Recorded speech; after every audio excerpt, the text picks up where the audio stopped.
The most thrilling, spine-tingling series ever. From the pages of R.L. Stine's best-selling books, And the screams go on forever and ever. We now return to Goosebumps.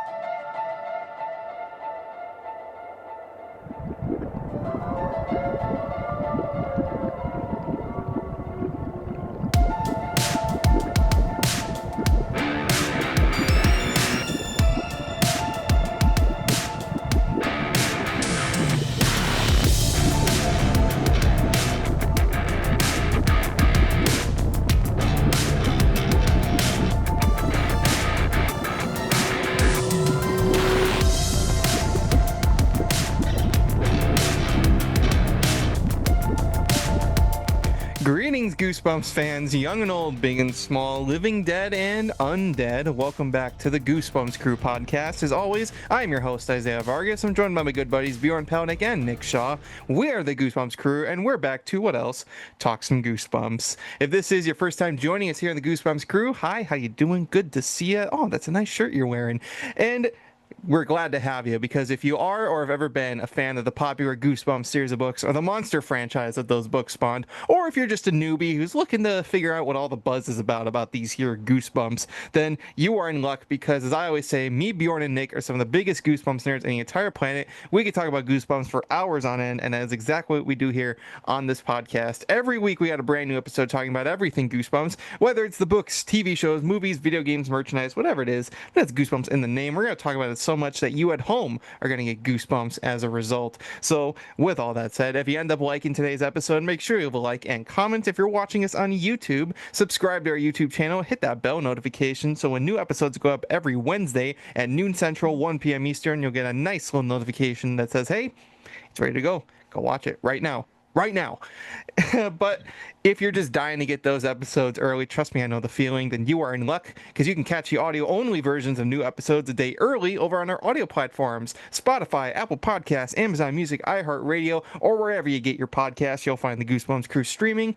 And of course, you can follow us over on social media, Instagram, Twitter, TikTok, Facebook, just to name a few. You can also follow Bjorn and Nick at Goosebumps Aussie Fan and Sean, respectively, on their social medias and their YouTubes. All those links are in the description below, so check them out. Join the Goosebumps Crew today. Become a crew member. We appreciate it in advance for your support, but podcasters beware, you are in for a scare. Well, ladies and gentlemen, it is officially October 1st, and you know what that means. Goosetober has returned. That's right, it is officially October. Halloween is upon us, and of course, we here at the Goosebumps Crew, we got to celebrate in only the way that we do. If you guys remember last year, our first Goosetober, we did some awesome things. We talked about the books that we would have liked to see as episodes. We had our good buddy Matt Rasmussen on to take a look at his documentary, Goosebumps: The Saga of Scares. We had awesome special guests, including our friend Avery Jones and Slappy the Dummy himself.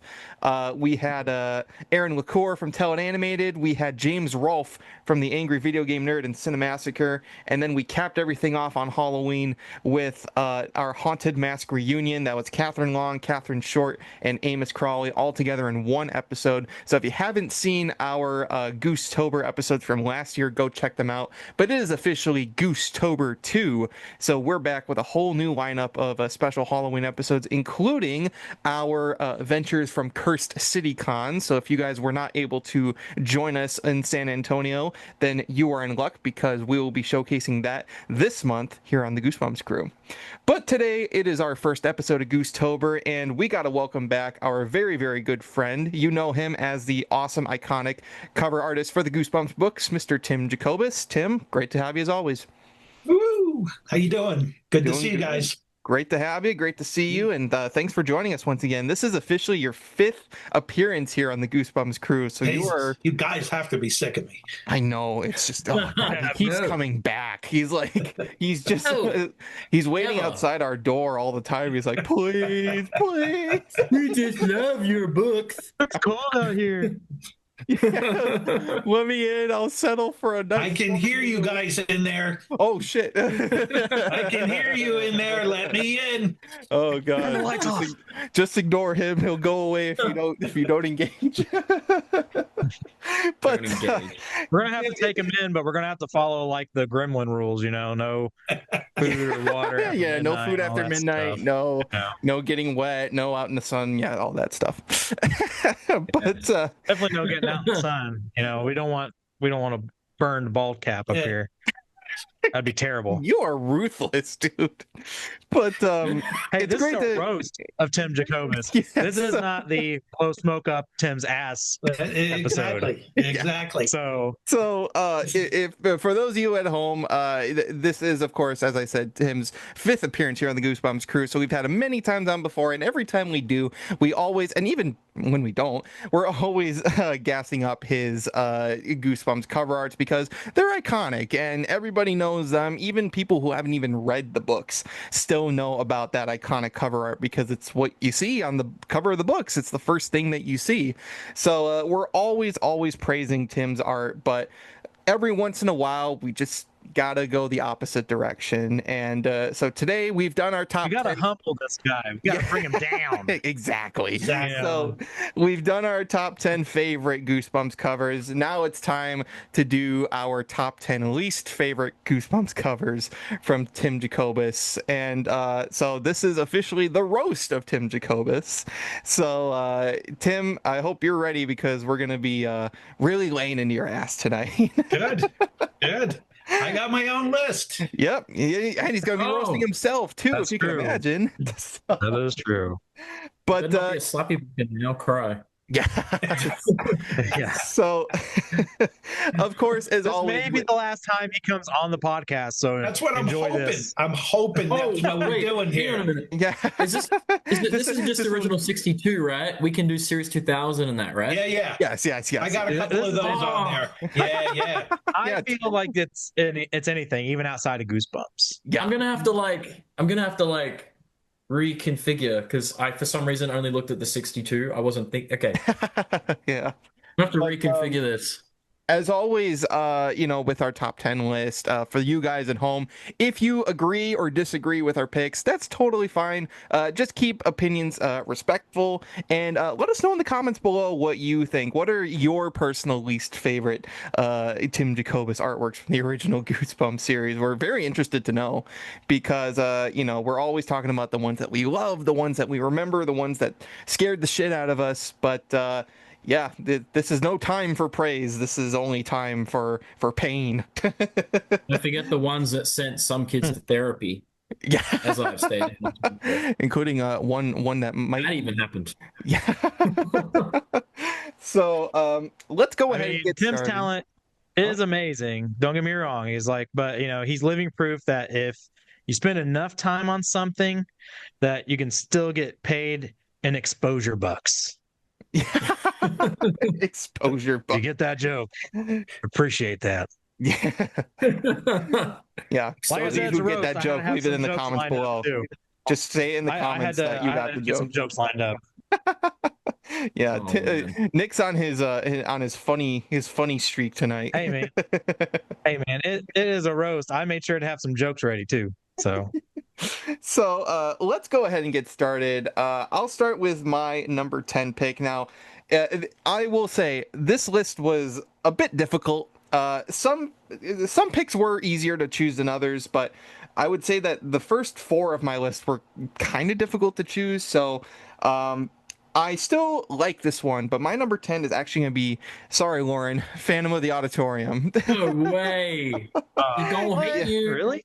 You gonna hate you. Yeah, so I like this one, but this is actually one of 2 times in my list where I actually prefer another version or like another pencil sketch. So for those of you who have read The Art of Goosebumps, that's the Goosebumps book that focuses on all of Tim's artwork for the Goosebumps books and even shows some of the original sketches. And this was a situation where I actually kind of liked some of the other sketches. Now this one is good. I do like the purple drapes with the green glow behind it. And the look of the Phantom himself, it's very much like Phantom of the Opera, with the white mask and the black cape and everything. But I actually kind of liked one of the other pencil sketches that was, it almost looked like he was like half shadow, I guess. Like it looked like there was a spotlight on him and half of his body was almost like shadow on the curtain. So it almost looked like very ghost-like. And even then, Tim, you did a cover art for the Goosebumps Phantom of the Auditorium musical, which was, I don't have it on me right now, but it was the Phantom peeking out from the curtain and he's got like that bloodshot eye. And I actually kind of like that one more. So this one is good. It's just, I guess it's a little too subtle. Like I would have liked some of the more ghostly aspects of it, because it is a phantom. It is about a ghost. But I still really like this one. I like the colors on it. But for me, it does land at my number 10. So, Bjorn? That was a surprising one. Well, I'm about to break some since I hearts, didn't have baby. 2000 in mind, but I don't think I have any Series 2000 books because I like all of them. Because they're the ones that I grew up with first. They were like the newest thing when I was a kid. My number 10 though is a one with worms on it. Go eat worms. Look, it's a kid's notebook with worms on it. I mean, I don't know. Like you said in the past, you wish you could have put like one big monstrous worm, and I think that would have been really fun to do. But then I think would the worm have had like a face, like a real like scary face? You know what? I always imagine Then it's like just Earthworm Jim. I don't know if you want to put a face on it. It's Earthworm Jim at that point. Wait, Everybody remembers that. Is it worms or is it You're an awesome caterpillars that have like the mouths like with all the different rows of teeth? Am I thinking of caterpillars or is that worms? The centipede. No, I don't even think caterpillars have teeth, but I don't know. I could be wrong. I thought that. Yeah, but there's no rules. I could put anything I wanted in there. Yeah, you know? exactly. Nobody's going to call me out on my etymology. So exactly. I would have if this was the case today. It's a roast. That's it. Could have just done a sketch of me eating a whole bunch of worms or something.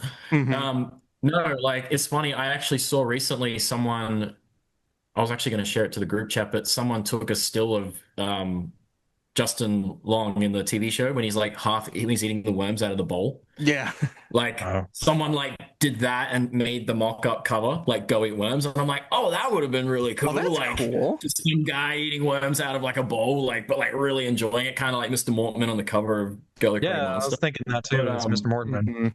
Or like some of the original creature teacher with like the mouse. Yeah, it kind of gives me like those vibes.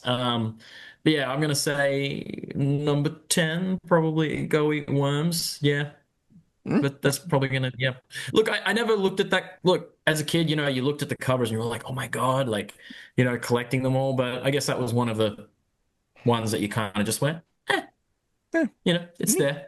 It's about just worms. I mean, the story sucked too, man. The story was bad. Okay.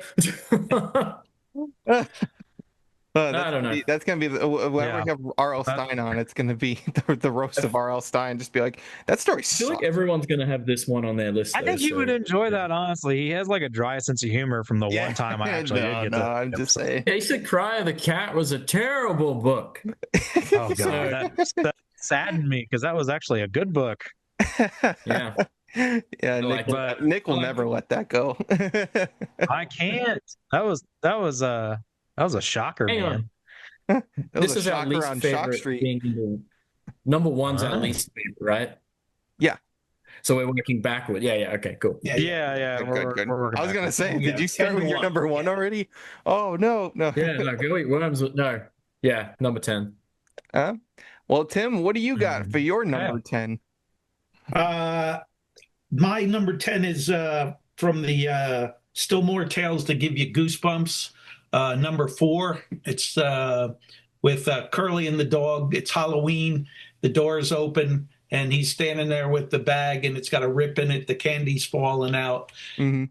it's too smooth. It's too polished. It needed more. It needed more atmosphere. There's nothing scary about it. There's nothing gross about it. There's nothing. There's nothing happening. It's just. It's to me. It's just too polished. And I used the real bright yellows and oranges. And when you do that, you have to counter that with doing something that's a little bit more edgy. So it's not. It's not all a circus or a clown show. And I just didn't put enough edginess into it. Interesting. I never. I like that one. Oh, this is number 10. Come on, you gotta put stuff on the list. Yep. No, it's I will say it is probably my like the Tales of Goosebumps. It's probably my least favorite of those two because I like the ghosts in the haunted house and the campfire and the pool. Like I just think like all those ones are a little more interesting. And now that you say it, you're right. It is a lot of like very fun, smooth shapes. Yeah. Well, yeah. I'm very biased. Like anything Halloween, I love. I won't judge on too harshly, so it's not on my list. But there is, in fact, a Tales to Give You Goosebumps on mine. It's just not my number 10. Well, what is your number 10, Mr. Nick? The Abominable Snowman of Pasadena. Wow. Not really? Exactly like, yeah. We've talked about it before. Just I don't know. Like I never the book wasn't very good either. I mean, that kind of goes with the Go Eat Worms one almost, but we're not focusing on story this time around. It's just I don't know. Like I wasn't a fan of it as a kid either. I was just kind of like, I don't know. I didn't get the Yeti vibe thing off of it, like the snowman vibe. I don't know. It was just there's nothing too specific about it that really makes me like hate it, which is why it's number 10. But I don't know. Maybe it's just the fact that it's a Yeti in Pasadena, which is the whole point of the book. But even though it doesn't even take place in Pasadena to like, I think almost the end of the book. It's been a long time since I read that one, so I may be wrong. A lot of it's in like Antarctica or something like that. Yeah, it is.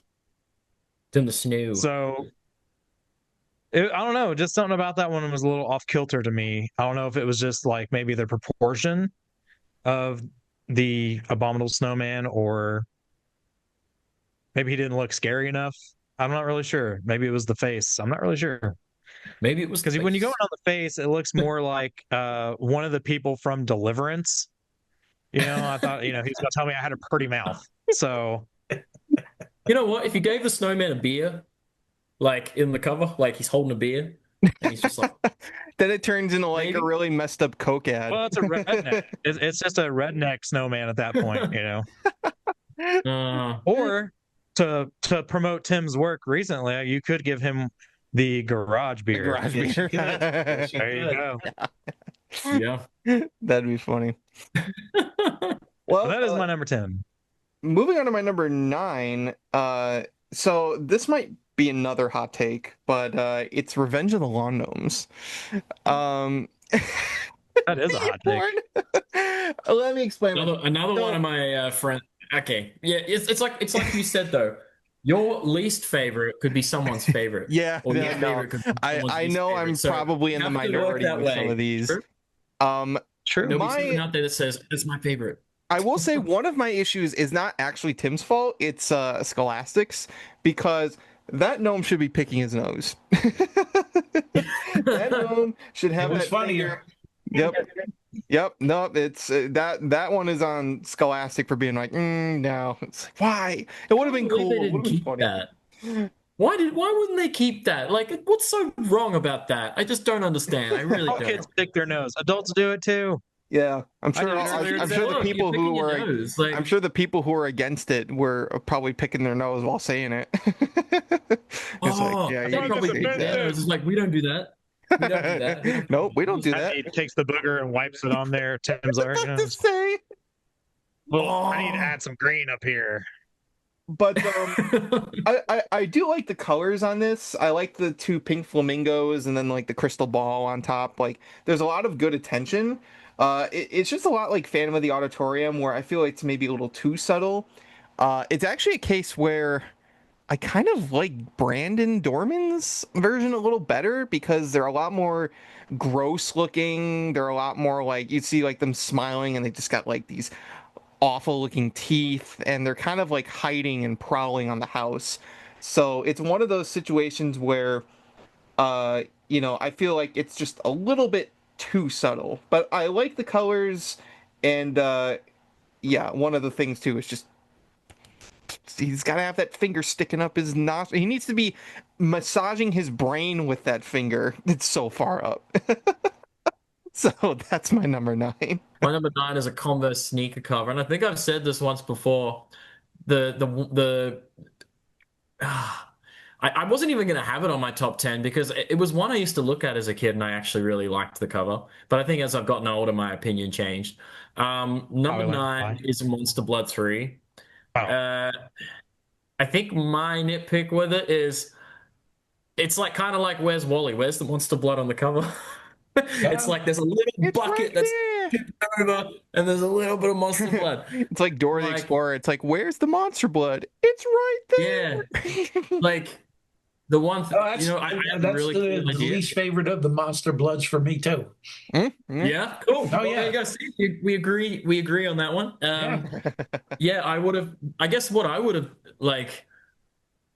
What would I have done? Oh, you know what I would have done? I would have had on the bottom of his sneaker, I would have had like monster blood like hanging off the sneaker or something. Mm-hmm. But like I said, I don't hate this cover. I actually, as a kid, it was one of my favorite ones. Have somebody squished on it. Yeah. Just like do like a rated R version where there's just somebody's like just squash like a bug underneath the shoe. It's red. Yeah. But yeah, no, well, I mean, it is that's probably a playground if I remember right. So I mean, maybe he did step on a kid. I don't know. But in saying that, the backdrop of this book is beautiful. The colors, like the sky and everything. Because that's the thing. Every one of your books, like even if there is like, you don't love what's in the front as much, there's always something nice going on in the background, regardless. So yeah, number 9, I would have probably Monster Blood 3. Tim, what you got? For number 9, Chicken. Oh no! Oh man! That was my number 1 best. Why? That shouldn't even be on number 9, except for the best. Just see a chicken in the background. Yeah, you just be like, Tim, this is the worst Goosebumps books. I think you got it switched. I know you're getting up there in years, but I mean, like, bring it back, okay? This is the worst, not the best. But why do you have it number 9? It just it would have been better if there was a little bit more blending or morphing from the girl's head into the chicken body. It's really just a girl's head stuck on the chicken body, and it also reminded me of, we got an assignment when I was in art school, and it was a perspective project, and the guy taught us perspective incredibly well, and he gave us dimensions of a chicken coop that had to be in the background, and he gave us dimensions of it, and there was a way to do it so that you put it in there and you could figure out exactly what the height and width of your chicken coop was in your story. And I remember working really hard on that when I was, however old I was when I was in art school. And that image is kind of what I drew for this assignment. So I was breaking that back out again. So I had to relive a terrible school project and dump it into there as the background. And I will say, one thing I do is just the like dark foreboding lightning clouds behind. Absolutely. That's the best part of the whole thing. Yeah. It's just like really like it looks really foreboding by that farm back there. I do remember wasn't one of the original pencil sketches that the girl's face was going to have like the beak on it, like it was going to have like a chicken beak. I'm pretty sure you guys always remember better than I do. But yeah, there was always a variation on it, and then we've talked about it before. When they printed the cover, they flipped the transparency by mistake, and my name is then spelled backwards on there. So yeah, I don't know if anybody can see, but yeah, that's Tim Jacobus's signature backwards. So, but it got corrected on the reprint. But that is something that I did regularly when I was, when you would just start a painting and you got it all laid out and you were getting started. I would take it off the board and walk it up into the bathroom and put it up to a mirror to see if it was balanced, because a lot of time, because we're all either left-brained or right-brained, your composition will lean in one direction or the other, and you don't want that to happen. So it's great to get a mirror image of it and straighten all the shit out before you get too far into the painting. So that was good that one still worked even when it was flipped over, because a lot of times when they're flipped, you can go, ooh, yeah, that doesn't hold up as well flipped over. Yeah, it's something where like it's funny because the signature is how I found out like many years ago that it was backwards, but at face value you would never really know. But it was also fixed on the reprint version where they flipped it on around the right way when they got reprinted with the purple cover. Yeah, for the I never looked. Yeah. Okay, cool. Yeah, no, the 2000s reprint version, they corrected it by flipping it the other way. So it's another thing where you would be like, wait a minute. Why would they do that? So that's interesting. That's my number one top best cover, but interesting. Yeah, I don't know what's happening here. Nick, what do you got? Oh man, I mean, he always talks about how he creates masterpieces, but I'm pretty sure a masterpiece is something other people agree on. So, just saying. Yeah, my next one, Deep Trouble 2. The fish. I don't know. That face, man. Again, your background work is freaking beautiful. I mean, you definitely get under the water vibe. I like the fact that you even kind of get you don't know if you're like in a lake or if you're in a fish tank, because you got a little skeleton down there. But the damn derp fish, man, I can't do it. Like, he stares in my soul and it bothers me. I can't do it. He's like, I hate that fish. Okay. God damn it. I hate that. You could have had like a little kid sneaker hanging out the side of its mouth, like it's eating a kid. Yeah. See, I mean, no, I mean, it's, I don't know. Like, it kind of gives me like, what's that character's name from American Dad? I can't remember, but the guy, Klaus. Yeah. Kind of looks like that. I mean, I wonder if they took inspiration from this fish, so maybe there's that. I don't know. But that'd be hilarious. I don't know. Like, I think, like Bjorn said, I think the first Deep Trouble had a hammerhead shark, and it kind of gave you that Jaws vibe with the angle. Scary. And the person, lower half of the body under the water looked amazing. Did they, for this one, tell you like, hey, go goldfish? We're going small for this, like vampire go for the goldfish, or go for the goldfish.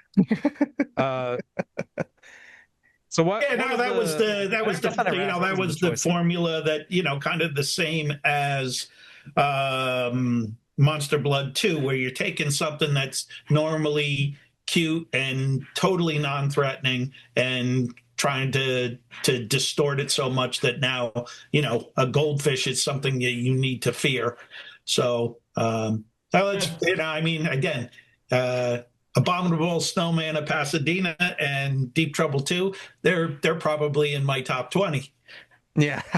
Oh. Well, and I'm gonna have to say top 20 worst or top 20 favorites? Oh, top 20 favorites. Oh. See, that's why we had to clarify. Yeah. You guys were like, I don't hear it. But, okay. Yeah, no. No, that's a fool. Well, I will say, Unfortunately, Abominable Snowman's my number 8. There you go. Now, like again, I do like this one, but like Phantom of the Auditorium, well, and I do echo a lot of what Nick said. It's just a little too. I think I equated it to sort of looking more like Bigfoot than the Yeti. But I mean, I do like the overall just kind of like, monstrous like bulkiness of the Abominable Snowman. I do like the vibrancy of the background, the trees, the sky, and then this like pink wall right here. So there's good vibrant colors. It's just like Phantom of the Auditorium. I wish there was a little more like chaos, I guess. And also, I feel like there was a sketch I really liked more, and it was the one where he's like pushing the tree. He's almost like swinging through the trees and like pushing them apart. So it's like he's rampaging through Pasadena. So it's like that's kind of the one like I would have preferred to see. But so again, it's like Phantom of the Auditorium. I like this cover. I guess I would say just the reason I have it lower than Phantom is just because I prefer the colors on Phantom a little more, the purples and the pinks and the green. But this one is good, good too. It's just not one of the ones that I personally like really love. So it's my number 8. Really love. Yep. Well, my number 8 was Nick's number 9. Deep Trouble 2. And you hate Deep Trouble 2. The fish looks like Honey Boo Boo to me. Remember that Honey Boo Boo kid? Yeah. You know who I'm talking about. Come on. The Honey Boo Boo kid. Remember the show with the little the really fat little kid girl and her really fat mom. Yeah, and I can say that. I thought that was a beached whale. You out there. And no, that's also, just me in a bathing suit. Don't be rude. I don't have much to add other than, but like when I was a kid, I could never keep my goldfish alive for more than like a week. So I guess every time I'd look at that fish, I'd be like, I'm so sorry. I would probably kill you like after a week, maybe less. So I would probably kill you. I don't know. When I was doing that cover, my ex-wife went out and said, "You need some better references." She was already criticizing my sketches, so she came back from the pet store with the plastic bag with the goldfish in it, and I was like, "Oh, that's cool. Actually, 2 of them." And I was like, "Oh, that's a great idea." So, sat the bag there on the desk while I was doing the sketches. And then, after you get the sketches down and they hang around for a while, you're like, all right, they can't live in the plastic bag. Go out and buy a basic setup for the stupid things. So you go spend whatever the amount of money was, not a lot, but just get that next level tank, put them in there. And in about a week, you realize, well, if it doesn't have a filtering system in it, it's going to get dirty and they're not going to live very long. So, all right, get the next tank. So get the next bigger tank. And I don't know if you know this about goldfish, but they will grow to their environment and they will grow fast.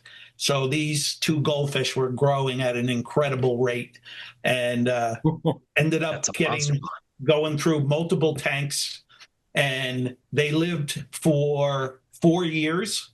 They were a major form of entertainment here at the house.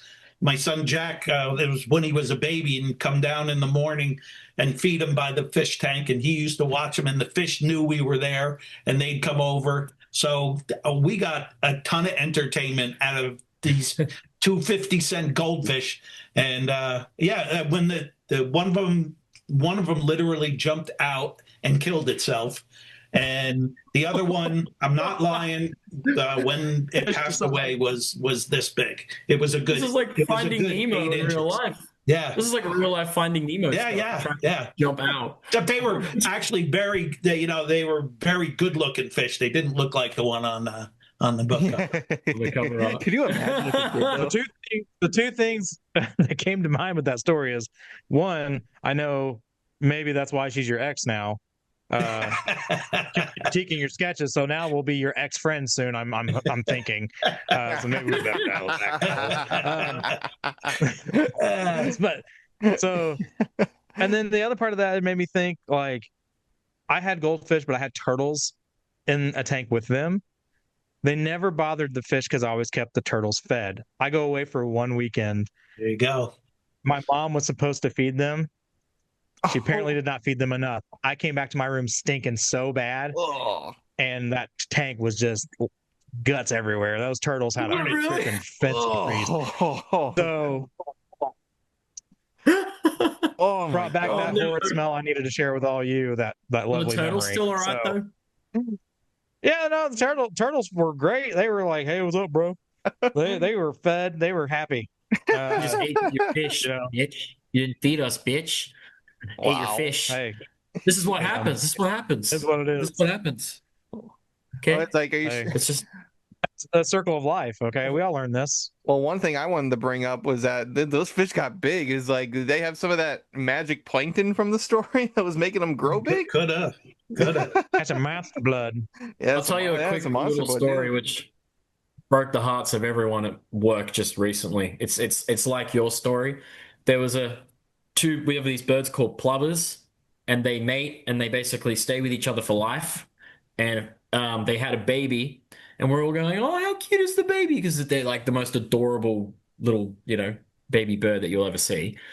And one morning, we were like cleaning, doing our thing, and we saw this massive kookaburra, which is a bird that goes. And we were like, "Oh, hello, Mr. Kookaburra. Oh, hello, Mr. Kookaburra. Oh, I think that one's pregnant. It looks kind of fat." And we were like, They got offended, didn't it? we were like, "Oh, it looks so cute. Like little Kookaburra, let us go up to it." And, like, "Oh, so," because they're a really cute bird as well. And it was letting us go up close to it, which they don't normally. And then, I go back to the meetup room at the end of the shift, and one of the ladies says, "Oh, did you hear what happened?" And I'm like, "What?" They're like, "Oh, the little baby plover bird got eaten by a kookaburra." The same one that we were like, "Oh, how cute." It was just digesting this. So fat it couldn't fly away. Belly. Yeah. And I'm like, "Oh, no." And I told the lady who, because it was me and this lady going, "Oh, how cute." I told her what happened, and she's like, "Oh, while we're like trying to pat it, it's got the baby inside its belly." Like, Probably eating good in the neighborhood. Good lord.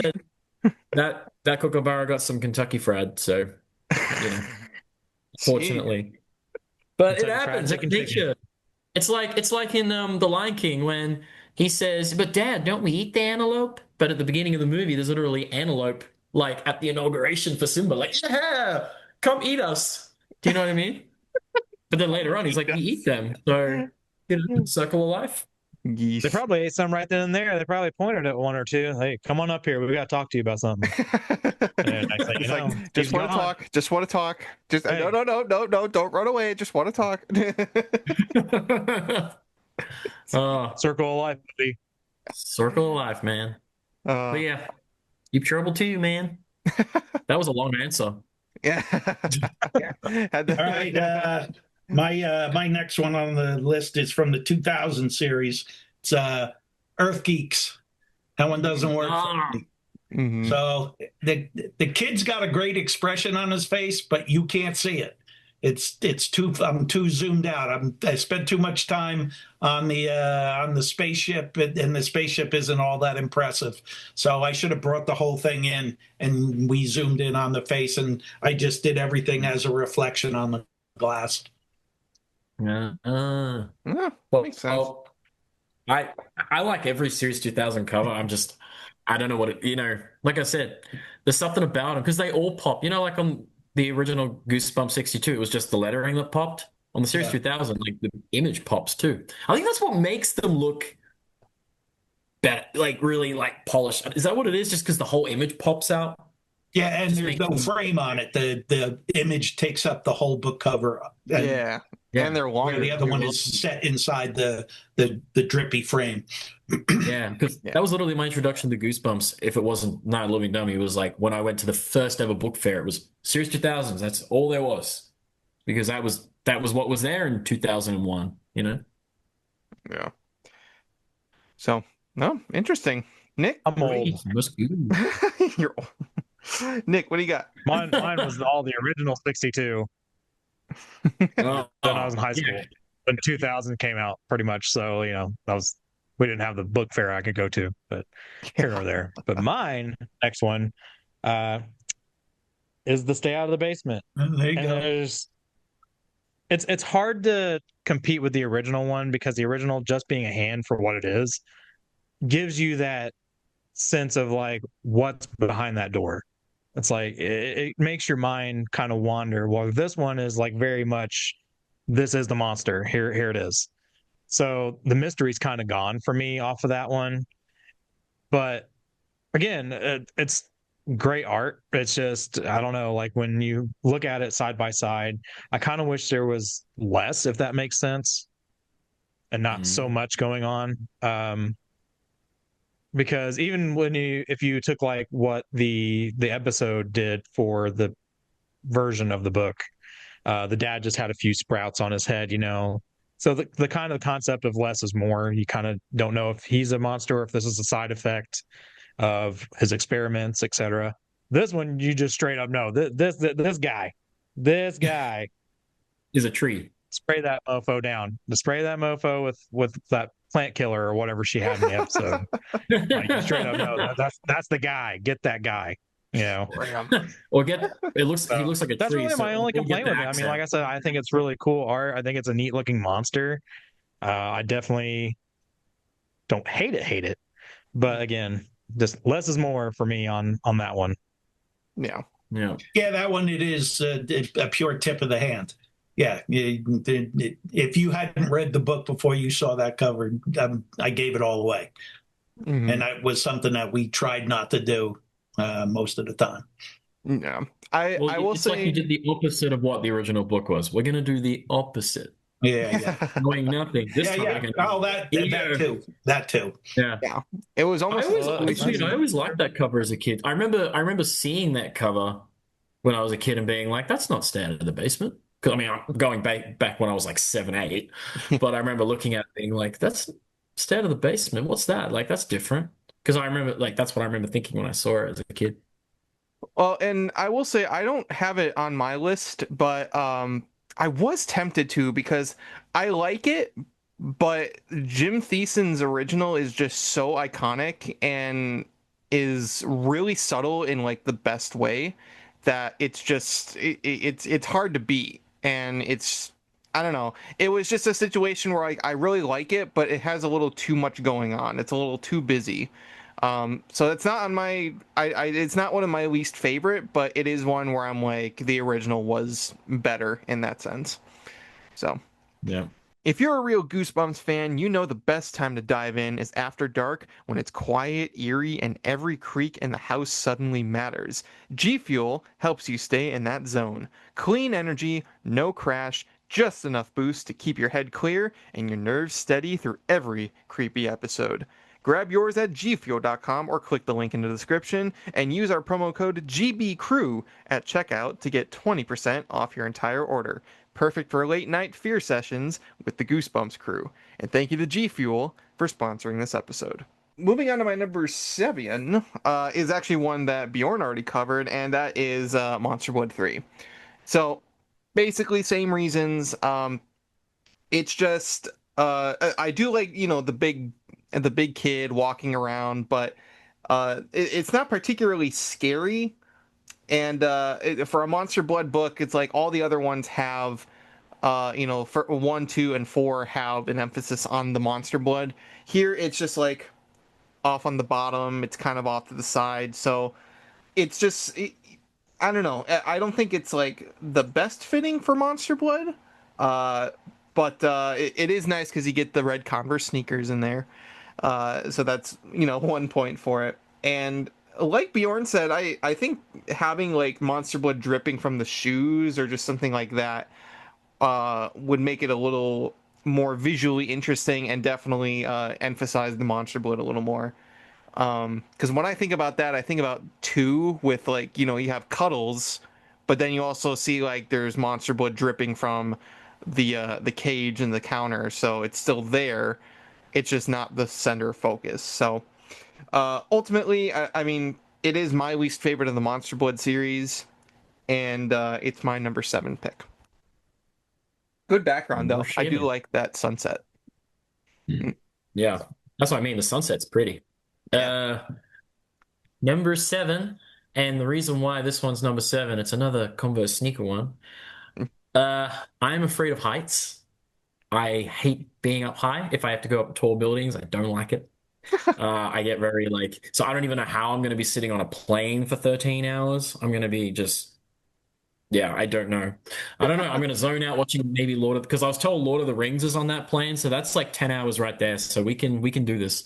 How I Learned to Fly. Not a fan for obvious reasons, as I just stated. I don't like heights, so why would I like this cover? It's literally a kid in the sky. No. But the one thing I do like, I kind of like the angry seagulls. I do too. I kind of like them. If it was just those seagulls on the front with maybe like right at the front, you have an emphasis on one in particular, I think that would have been really cool, like a monstrous looking one right in the, but yeah, I'm just I'm not a heights guy. Really not. I literally will be at work at the school campus, and I'll be just on the second story, like in the rooms, like doing the rooms upstairs. And even then I'm like, I hate this. Like I hate being up high. So, yeah, I would say probably that was How I Learned to Fly. I mean, it was either going to be 7 or 8. It was between that and Monster Blood. I was going back and forth. Which one do I not like? So I think How I Learned to Fly. Monster Blood, at least he's on the ground. At least he's on the ground. So it's slightly better for me. Yeah. I will say it is funny how the cover is one of the least scary Goosebumps covers, and it fits for being one of the least scary Goosebumps books, as in it's not scary at all. No, but again, I like the seagulls. I thought they're cool. Yeah. I will still defend that book, though. Cool. I will still defend How I Learned to Fly because I think it's kind of underrated. So underrated. Tim, what do you got for number 7? I'm going to stick with the 2000s here. I'm going to go with The Haunted Car. Oh, really? Ooh. Yeah. I was trying to come up. It's harder to design a car than you would think. So I guess there's guys who actually do that for a living, and I'm not one of them.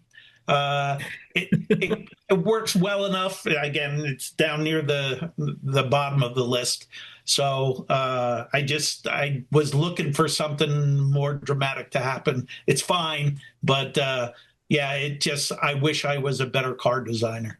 Mm-hmm. I wish it was less slick, and I was trying to do something that was at the time modern, but I wish I just abandoned that and went with, more of a muscle car design and just said the hell with it and, did a throwback and, tried to design something along those lines. I think it would have been better because in the older cars, there was always more stuff happening. The bumpers were defined, the grille was defined, the headlights were defined. As cars got more and more modern, everything disappears, and it's just smooth everywhere. Mm-hmm. It's more sleek. So, So you said you had to design one. I never thought about it. Could you not use one that was already in existence, or would you have to pay to use the? No. Especially the way I did stuff, everything was so distorted anyway, and no, and they're not going to call me out on it, even if I mean, there was a little bit of a BMW-ish grill in that piece. But no, nobody would ever. I don't think so. No more than Converse sneakers never called up and said, "You guys got to cease and desist using our sneakers in cover." So, shoot, during that time, I think almost everybody would look at something like that as free advertising, where it's not like I'm drawing Mickey Mouse and sticking him on there and saying that's our guy. So that's the only time they're coming to get you. Yeah. Could you imagine if Converse like came to you back in the 90s and was like, after seeing these books and was like, we want you to design like all our like upcoming like I thought you were gonna say if they actually did give us, you could be like, hey mom, guess what? You know those shoes you hated? I got a job there. That would have been crazy. that would be a cool little full circle moment. Yeah. Did you ever see Brandon's version of the haunted car that he did for the classic Goosebumps? I'm pretty sure I have, but I can't. I'm not bringing it up right now. Let me just look it up. Man, it's so hard to do this top 10. Like, it's so hard because I like so many of them. It's a little more of like, it looks like they give it a little more like hot rod features. Bangs. So you got like rad. You still have like the teeth on the front. Yeah. And like I said, it's a little more thrown back. Yeah. You got like the hot rod features, so it's got like that fire effect, and it's going through all the trees. It was a good version, I feel. And it definitely was more of like a modern car for that time, because that came out this was 2015, so it was a little more of like what you would expect from cars in 2015. So, yeah.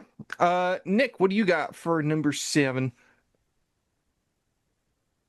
Now I feel like this is your art, and I'm going to confirm real quick if you remember from a book Stein did, but it was not Goosebumps, called My Alien Parents.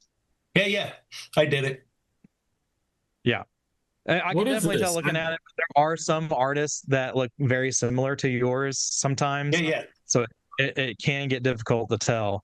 But My Alien Parents was one, like the kid looks just like how like My Harriet's Adventure was. I don't know if you guys have ever seen this art before. It's an older one.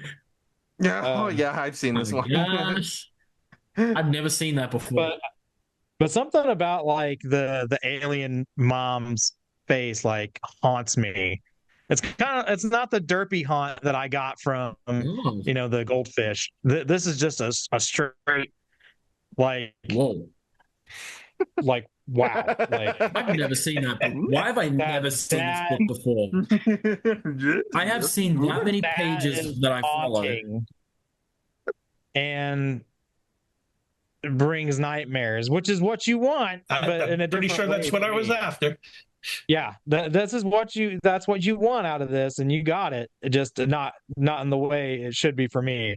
There's just something about that, and I think there's even like some color underneath the eyes, almost like a blush that you put on, which also throws me off a little bit. And I'm assuming that's the dad on the other side, but yeah, I don't know, like that's definitely what you want from that. But this is one of the ones I picked because not of the aliens or anything. That's what you want from that is that. But one of the few weaker backgrounds, actually. I know it's a kitchen, but something about the color just kind of like it's flat to me. Like there's not a lot going on. It does draw you to obviously the center here with these, but when you look at a lot of your other background pieces and stuff and how intricate they are, and very good color choices and everything like that, this one is like the weakest one of the bunch. So like, and it made me think about that. Like when I was going through picking my list, I was like, man, what was the name of that book when I was a kid looking at some of this? And I had to do some deep dive trying to find this one. I don't know why this book is so expensive either. In some places it's like $500 people are asking for it. It's crazy. You're shitting me. I got a bunch of them on the shelf. I hardly have any Goosebumps. I have some of those from that continuity series. Yeah. I don't have one. Zombie Town. I looked at looked at buying that book, and when I saw that, I was like, no, I ain't paying $500. God dang it. I need that book now. Crazy. I need that book. That's just one person I found selling it. It was like $500 or $600. I think it was on Amazon. So you could probably find it a little cheaper, but that was on my list, so that was the one for me, and it actually just had the fact that it's just the background. 13th warning with the Converse still there. Yep. Yeah. Tim Oh, Jacobus staple. Those are cool. You know, Tim, I don't know if we ever told you this, but us and many other people always assume that some of those like standalone novels, Zombie Town, 13th Warning, My Alien Parents, were originally supposed to be part of Series 2000, but because of everything that went down, they were just standalone novels. It's like, if that was the case, then they already had you on for a cover artist. Yeah, I wouldn't be surprised if there were outlines for them that already existed, because I did the Incredible Shrinking Fifth Grader for the 2000 series. It never came out, and then when we started this continuity series, we called it something else. But there's a kid in his pajamas being attacked by a giant grasshopper. Yeah. Yep. Which was, but that was virtually the same synopsis of the story. yeah. So everybody always assumes it's like, these must have been like the Lost Series 2000 books. So it's interesting. Very well could have been. But, he's so prolific. I mean, he could have whipped those all up in 10 minutes. Definitely. Well, moving on to my number 6. Probably did. This one is without we already mentioned it. It's already kind of just a given, but it's Go Eat Worms. I won't waste every. That one's going to pop up a lot. That one's going to. I think that's on everybody's list somewhere. It's just it. I don't know. What can I really add? It's just worms. There's not a lot going on with it. They're just kind of crawling over the notebook. I honestly would have just liked it if it was worms in like the spaghetti, because like I feel like that's a lot creepier and a little more like gross. I know they did a DVD like a cover bowl of with that. worms, like a bowl Yeah. of Some worms. straight Lost Boys stuff, have it in a Chinese takeout box with chopsticks, picking some worms out. I mean that could have been Some cool. Lost Boys stuff for you. Yeah. But as is, it's just it's just worms crawling on some paper. I don't hate it still. I still wouldn't say I hate this one.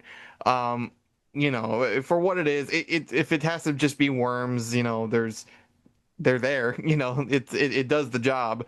I just think there would have been other ways to make it a little more interesting. So Go Eat The Worms. scariest thing is the math sum, because it just takes me back to school, and I get like anxiety just looking at that math sum, going, oh my god. Anybody at home? Did any of you guys at home ever try to solve the math problems on this cover? Did you ever figure out what 76 times 32 was? That's what I mean. You'd ask Matilda that question. Yeah. So let us know in the comments. But so Go Eat Worms, that's my number 6. That one was definitely a given. Number 6. My number 6 is My number 6. yeah. Really? It can't be. It can't be. Oh, what? That's actually a really good one. Look. I'm not the biggest comic book guy. I'm not. Never really have been. Just saying. Okay, I like Spider-Man, I like Batman, but I don't buy comics. I'm not a comic guy. Look, it's not about being you don't comic like the masked mutant. I know, person, but it's about the art, man. It looks like the cover of a comic book to me. But I will say something. Like what Isaiah said, there is a sketch of this that I prefer, which probably would have been in my top 10 Goosebumps books ever. The one of him standing on top of the building. Yeah, That cover is that sketch is sick. And I would love to see that fully colored, everything on a canvas. And that would probably even crack my top 10 favorite books. I like that cover. This one. And That actually brings up an That's just- interesting question. Tim, have you ever thought That's about just like cool. taking their older sketches and making those into prints? Yeah, yes. Like, It's a alternate short covers? answer. Yeah, I've thought of it. It's so usually what the method for my madness is I'm usually taking almost everything that I've done. After it's done, you get paid for the job, so that's your first set of the income, and then if the image is cool enough, then I can turn it into a print, and I can get a secondary market going. But it's really hard to generate enough money off of something that just goes directly to print. I mean, even I sell a lot of, Slappy and Haunted Mask and Horrorland through my store. But if I didn't get paid up front for it to start with, it's really hard to just find the time to do them. I need to be generating income, from the word go. So it would be a luxury project to do something like that. But I would really like to. There's a bunch of them in there, as you guys pointed out. There's plenty of the sketches I look at and go, yeah, that would have been a better cover, or that if not a better cover, it would be fun to do it because it would be a nice alternative.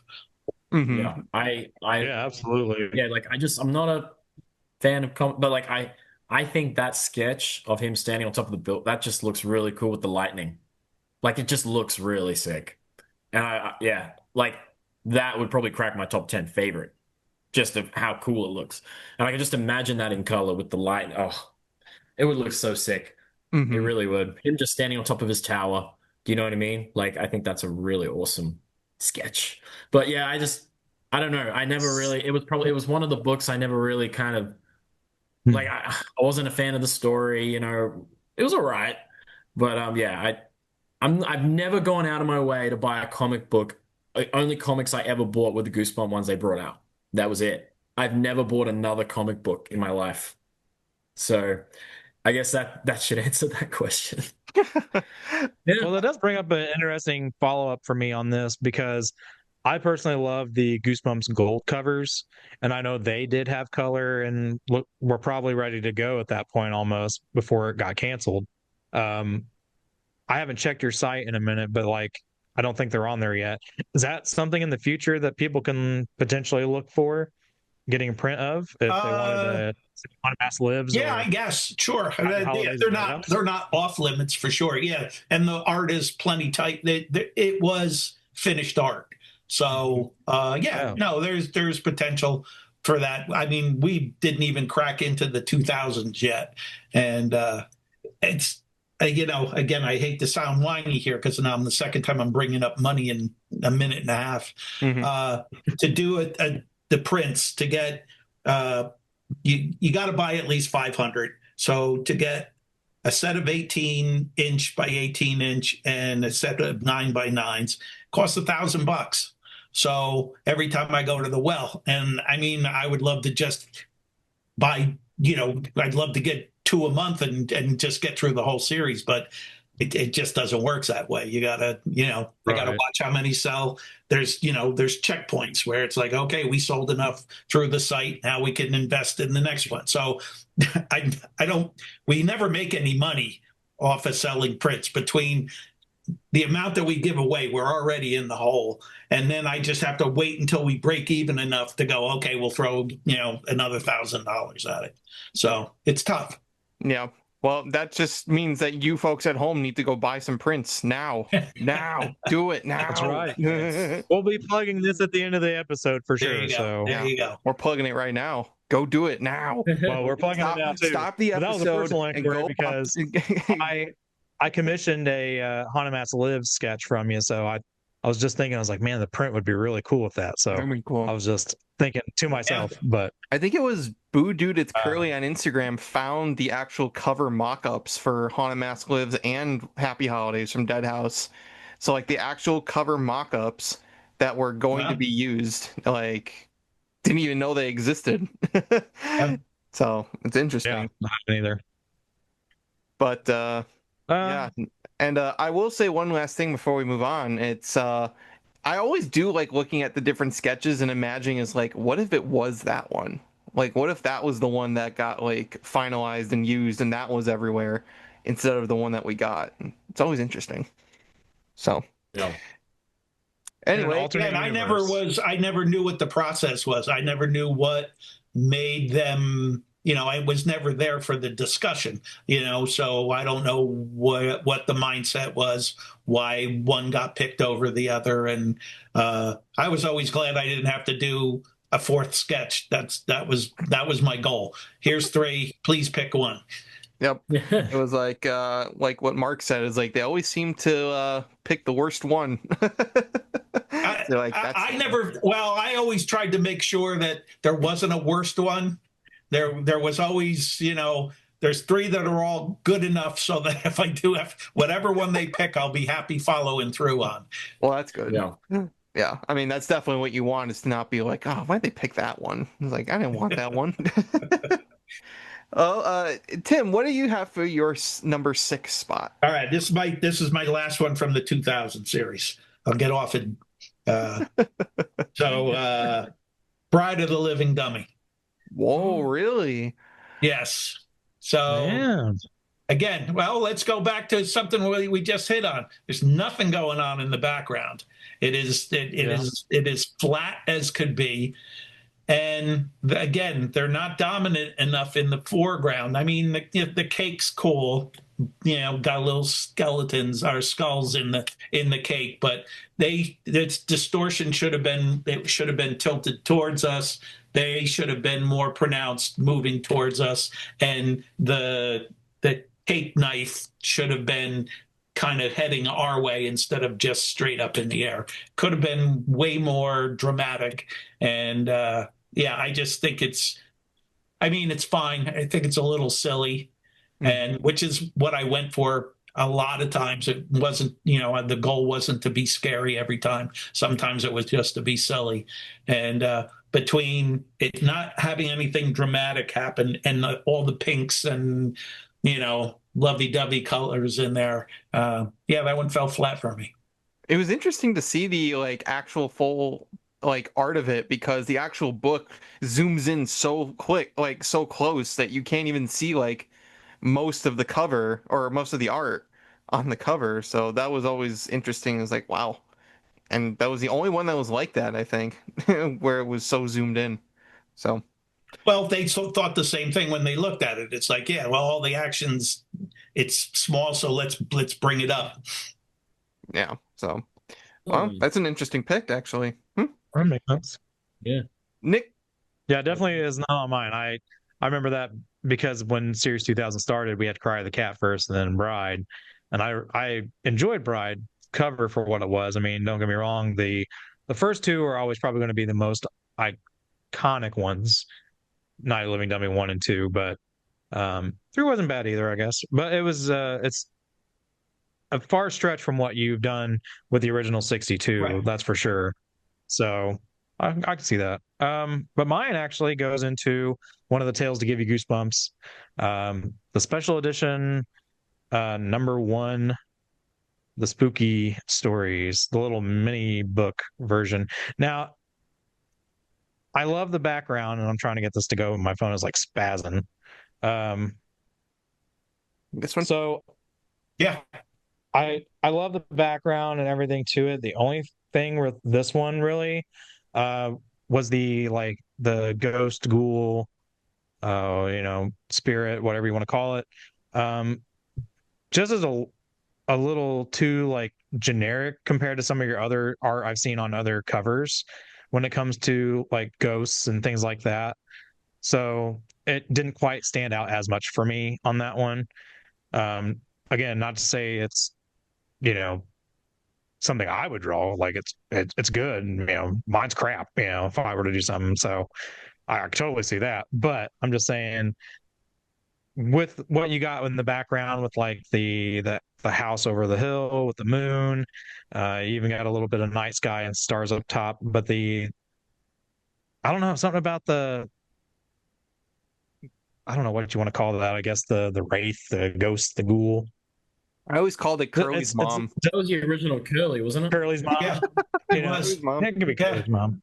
It actually. So, a couple things about that piece. So the haunted house in the background was one of the rejected sketches for Welcome to Dead House. and I really liked it. I thought it was cool when it was, when that was the feature element in it. And so I made sure I used it later on in that particular piece. But yeah, you guys are right. It was also the original sketch for Curly. And yeah, they, the whole thing was, yeah, we don't like it. You can't tell if it's a guy or a girl.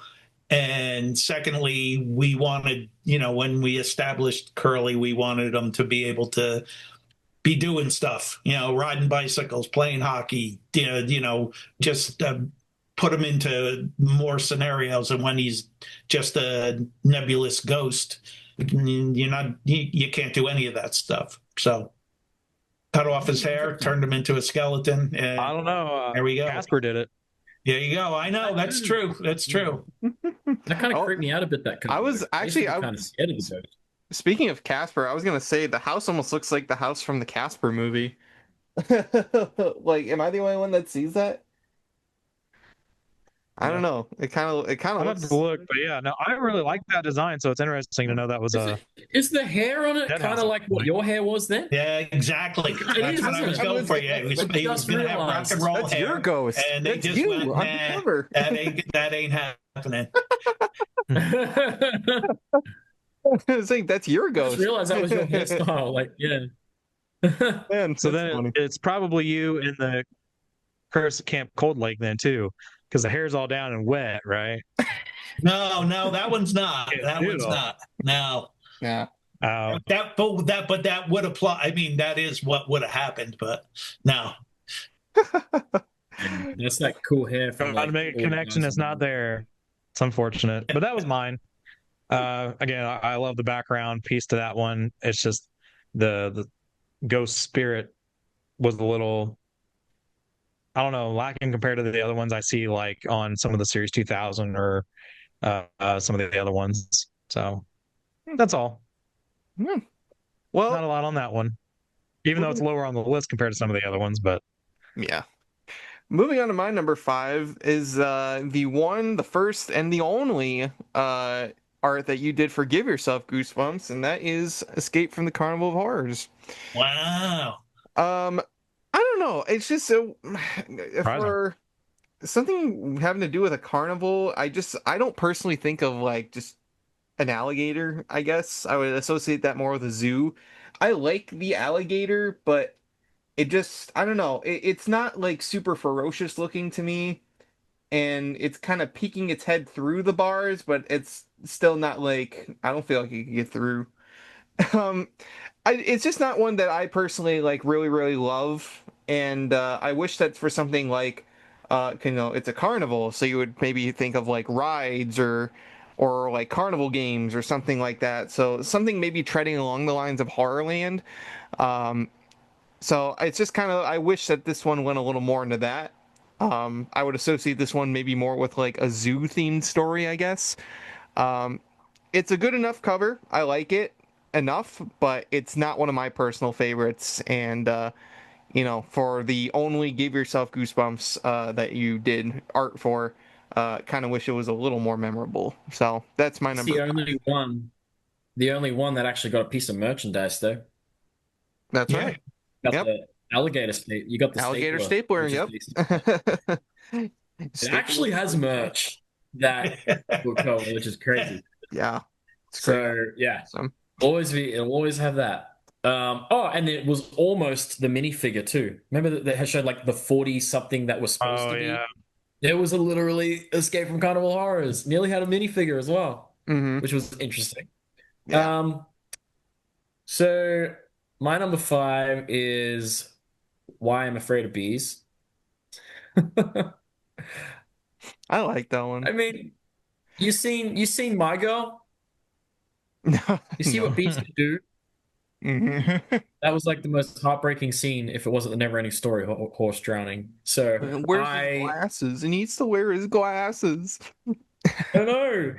But it's like chicken, right? It's just the kid's face on a bee. Like but then again, he did look more kind of morphed into it though, I must admit. You said it was just like a girl's head on the chicken body. This at least did kind of like look, he kind of did look like he was morphing into the bee. So I will give you that. But again, another beautiful background. Got that sunset. It's very similar-ish to Monster Blood 3's background with the sunset. But yeah, I mean, Why I'm Afraid of Bees. Like it's just one that I guess I didn't really pick up and go, oh my God, amazing. It's not like Night of the Living Dummy that I literally got tattooed on my back. I love that enough to sit there for 8 hours. You're telling me you don't to have get Gary the Bee tattooed on your chest, so you just go, yeah, Gary the Bee. like literally, So, but yeah, no, like I do. The one thing I will say I like about it though is I love spiders, and it does kind of have a spider-esque look to his body, even though he's a bee. Like the way that the legs kind of, But yeah, number 5. Why I'm Afraid of Bees. I mean, we're at the halfway point now, so I'm gonna put it right there. No. Right there. My next one on the list is My Best Friend is Invisible. Wow. And why is that? That cat is just terrible. It's terribly drawn. The expression is terrible. It's, the premise is fine. The floating piece of pizza is fine. But yeah, I couldn't get the cat right, and I wish it looked a little bit more realistic. And it just looks like it's out of the comic book pages. Yeah, or like Tom and Jerry almost. Yeah, exactly. Got it right and Cry the Cat. Which is got it right. Yeah, I was gonna say, which is funny when you think about it, because the first one of Series 2000 was like one of the best, I think, of Series 2000, and it's a cat, but I mean, it's so good, monstrous, and just it looks like it turns out monstrous. It's so good. I love that cover. Cry the Cat. Bjorn, do you remember when we did the sketch episode and we had Beanie on, and she was like, because we went through that one, and she was like, "Is that supposed to be like why is there 2 floating pizzas?" And we're like, no, that's the that's the bite he's taking out of the. That's the bite. It's like, why? No, it's like, wait, there's 2. There's 2. There's a smaller pizza over there. I don't know why that always was funny to me. But that's interesting. Yeah, you got redemption with Cry of the Cat. That was your redemption. Got the checkerboard countertops this time around too, instead of the floor. Yeah. Got to put it in someplace. Yep. Mandatory. Got it in. Nick, what do you got for number 5? Puppy's Nightmare. So, no. We're not there It's yet. on the list. It's on the list. Oh God, it's that far. It's that far down. I figured it would be. So my midway point, and again, this kind of goes back to just I wasn't honestly a super fan of the original cover either from the original 62, but be careful what you wish for. I do like this one more probably than the other one, even though the other one's just more nostalgic because it was what we got when they first released. But nostalgia aside, this one is just kind of one of those, like, not a lot's going on. Really good detail in the face and everything. I mean, from just the bags under the eyes and everything like that. But I don't I suck at drawing hands. I will be the first to tell everybody. Hey, I don't know what it is about hands. I can't fucking draw them. It's stupid. And looking at that one, I don't know how well that can be seen. Like, it could be just the orb that she's holding, but like it's a little like the hands feel like they're like my hands, like sausage fingers, like banana hands. Not like women petite, not woman petite fingers. They're fat guy hands. They're fat guy hands. That's what I'm gonna call them, fat guy hands. But I mean, other than that, I mean, I think it would have been cool if there was something in the crystal ball. But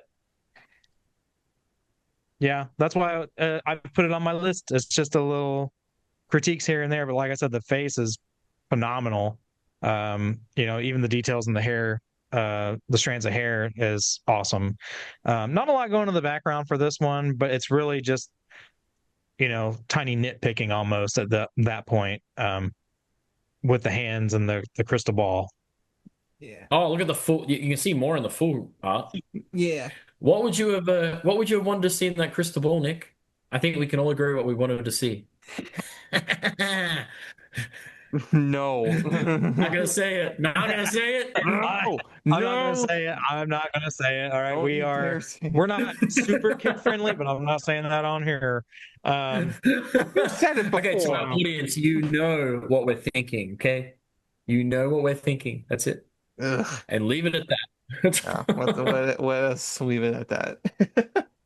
So, taking a page out of Tim's book, because my number 4 starts off my little Series 2000 run with Revenge or Us. Wow. Really? I really don't like know. that cover. I'm surprised that's on the list. I don't know. It's not a great book, but I like the cover. Yeah. I don't know. But hey, It's not one that I personally love. I do kind of like the newspaper, and the eyes are kind of cool, but there's just not a lot with just the the raven or the crow just being like up in your face. I guess I don't know. Maybe I would switch this around with Carnival of Horrors because it is a little more like scary looking, I guess.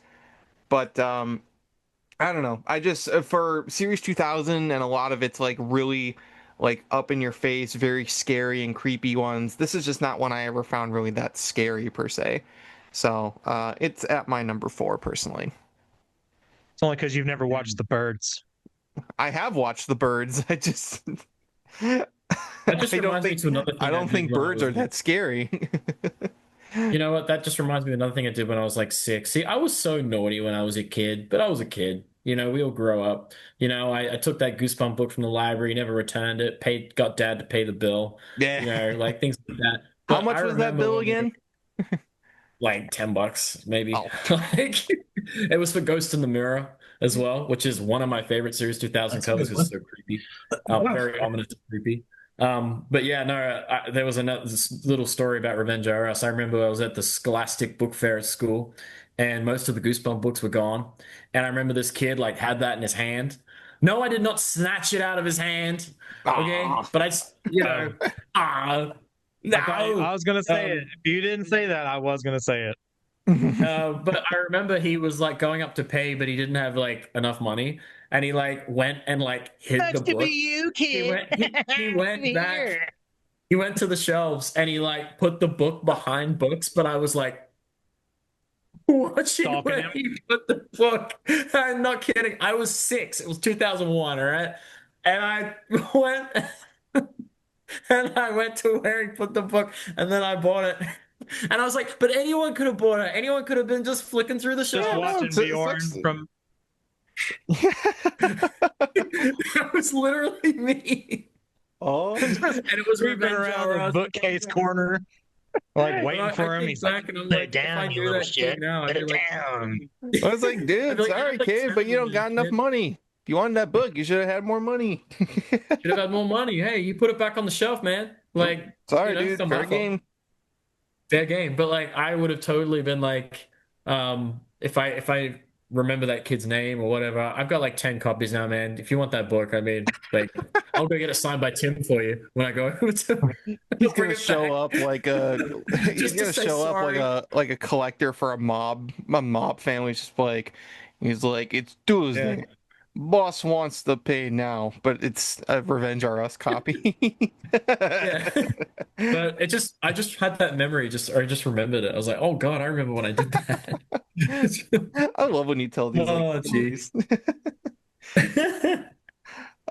Bjorn, what's your number 4? My number 4. Well, this was hard. It was between these two. So they're gonna go either side of each other. But I had my best friend is invisible as well. I think there's going to be a lot of agreement as we get closer to the top of the pile here. Yeah, maybe. I think so. Not much more to add to it though. But I will say what I do like. I do like the background and the checkerboard. But I know you did it a lot in your books. But I really like the background. But again, like I think you kind of just really nailed it with Cry of the Cat. So when you look at this version, you're like, which cover do I like more with the cat on it? I'm going to say Cry of the Cat. And that's the thing. I'm not a cat person. I am a dog lover. But even then, I love the cover of Cry the Cat. As much as I'm not a cat person, but it just looks so monstrous and cool. But yeah, I would have My Best Friend is Invisible as my number 4. It's, and again, another one I didn't really just kind of stare at like I stared at Night of the Living Dummy for half an hour. You know, just staring at into those eyes, those eerie eyes. So, but yeah, I can't remember. Was there other sketches for My Best Friend is Invisible? Can't remember. There was sketches for every single one, I'm pretty sure. Yeah, There was, I right? don't, I don't remember I don't remember the alts. I can't remember what they looked like. Yeah. Let me. But so they all I'm sure involve it might the have cat been one in that some I way. preferred, maybe. But again, it's like Attack of the Mutant again. Like I loved one of those sketches. We have like, a this lot. one right here. That was like Oh, that's cool. the cat was running Yeah. away. Like the ghost play. Then we had this Yeah, see, one. maybe I would have liked that one. And Ooh. then we had. Oh, hold on. Oh, come on, bear with me here. Just gotta close all those tabs that shouldn't be open. They're not gonna say it's anything. it's frozen. The other one was like yeah, that's the closest we'll get. It was like the cat was staring down. Oh, and he's like holding the pizza with the cat backwards. Yeah. That's kind of cool. I do But like Scholastic chose that. Yeah, the Scholastic chose the one that had. Wait, would that mean that the kid was naked in the final one? Because the other sketches Yeah, I guess so, right? Yeah, Oh, he yeah. was. Never thought of that. Technically. Yeah. Yeah. Oh, Scholastic went with the naked kid. That's weird. No, I probably prefer thought nobody would think of that no. except Except deranged perverts. I actually like the one you were sitting- thinking I it like the one too. of the kids sitting there, like with the I like the one of him actually sitting there on the chair. I like that. Mhm. I think that's probably my favorite of all those. I do think it is creepy though to just have like the floating pizza. Like there's not even any sign of like a person being there besides just holding up the pizza. So Yeah. to each their own. Completely invisible. Tim, what do you got? Number 4. Well, I'm in agreement with Nick. This was be careful what you wish for. Mhm. So, yeah, you're right. The hands were a little off, although I wasn't trying to make them look very feminine. I wanted them to be more half witch-like. But yeah, no, it just that one didn't work. And that's my ex-wife in there. She was in a lot of Goosebumps covers. Whenever she was also, what was the?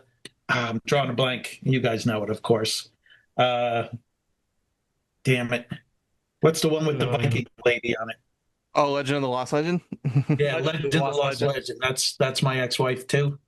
And what else is she? She was a good sport. She was a good sport. She would pose for all the stuff. That's funny. I didn't even know that. Well, it's a good thing if you put those down at the bottom of the list then, right? Yeah. Yeah, I don't know. Well, It's just the stay out of the basement, careful what you wish for. It's not as much fun doing a redo. Like they were already kind of established whether you liked them or not. Stay out of the basement was phenomenal. Be careful what you wish for. I thought was just a throwaway, but redoing them still, it's hard to get something, and it was so far removed by the time I did it. So anyway, Yeah, you could definitely tell. You could tell that your version of Stay Out of the Basement and Be Careful What You Wish For were a little more like modern. I guess they looked a little more clean. Where the older ones were, I don't want to say rough, but they were definitely like you could tell which ones were years old by that point and which ones were brand new. So that makes sense though. Nick, what do you got for number 4? Mine is a Series 2000 book, and that is yeah, The Mummy. Oh, Wasn't my favorite version. I mean, like based on because you've done mummies before this one, and I really enjoyed those. Something about this one was just off to me when we got into the series 2000 books. It was, a lot more grotesque, nitty gritty kind of artwork design as it started to progress into it. Like Attack of the Graveyard Ghouls. We've talked about it's phenomenal, like easily one of the best. Headless Halloween's my favorite. Things like that. And I would kind of like to have seen more of that in this design with the mummy, a little more grotesque, a little more like maybe seeing like the rotting skin underneath, not so much bandaged or, something. And then it goes, even though the background is, good, it's just like there's nothing going on. So like it doesn't really like capture anything for me, kind of like the other ones did though, because you had the sarcophagus or you had, the mummy like right up in there with kind of like you're in like a tomb in the back. Whereas this one maybe he's in a quarry, not really sure. But yeah, that's mine. Keeping it short and sweet here. Interesting. Well, I'm keeping the Series 2000 train rolling with one that you brought up, Tim. That's Earth Geeks Must Go. This one I feel would have been great if it was just right there, like right up close with that alien, that spaceman, with that reflection of Earth. I really like it. But again, taking a look at some of the sketches, there were some where it was like really close up and it was like very human / Martian alien-esque. And it just looked really cool, and it sucks that this version is so like far away. It's cool to see like the spaceship, but I would rather just have it focused on that alien there coming towards Earth. So it's more just disappointing than anything. It's not that it's bad, it's just that it doesn't put much focus on what I would like to see, I guess. So number 3 for me. Number 3 for me is your ex-wife. Another one, Legend of the Lost Legend. Your ex-wife.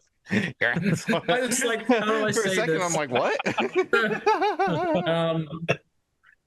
Yeah, I mean, one thing I love about this book, like, I love the snow and I love the little pinky red background that you can kind of just sort of see there.